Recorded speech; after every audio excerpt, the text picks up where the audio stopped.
আসসালামু আলাইকুম। আশা করি সকলে ভালো আছেন। এখন আমরা দেখব আবিদপুর ইন্টারনেট অ্যাপসে কিভাবে অটো অ্যাড ব্যালেন্স করতে হয়। তো অটো অ্যাড মানি করার জন্য সর্বপ্রথম আমাদের অ্যাড ব্যালেন্স অপশনটাতে ক্লিক করতে হবে। তো অ্যাড ব্যালেন্স অপশনটা ক্লিক করার পর এরকম একটা ইন্টারফেস আসবে। তো আমরা মেইন অপশনটাতে সিলেক্টেড করব। মেইন অপশনটাতে সিলেক্টেড করার পর আমরা কনফার্ম অপশনটাতে ক্লিক করব।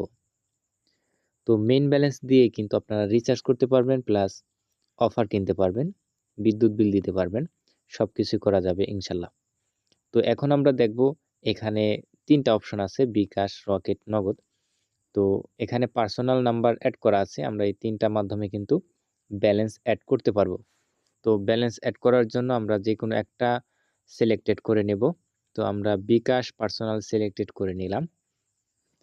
তো বিকাশ পার্সোনাল সিলেক্টেড করার পর আমি কত টাকা অ্যাড মানি করব সেটার অ্যামাউন্ট এখানে টাইপ করে দেব। এরপর আমরা নেক্সট অপশনটা ক্লিক করব। তো ক্লিক করার পর কিন্তু আমাদের সামনে বিকাশ নাম্বার চলে আসবে। তো এখানে কিন্তু বিকাশ নাম্বারটা চলে এসছে। তো এই নাম্বারে আমাদের সেন্ড মানি করতে হবে।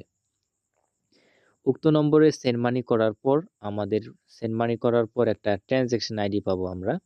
সেই ট্রানজ্যাকশন আইডিটা কিন্তু আমাদের এখানে বসাই দিতে হবে।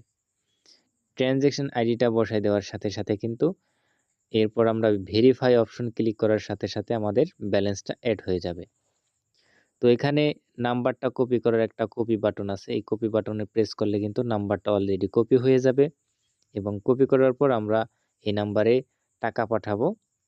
আমরা এখানে যে অ্যামাউন্টটা টাইপ করেছিলাম সেই অ্যামাউন্টটা আমরা টাকা পাঠাবো। টাকা পাঠানোর পর আমরা ট্রানজ্যাকশন আইডিটা এখানে বসাই দেব।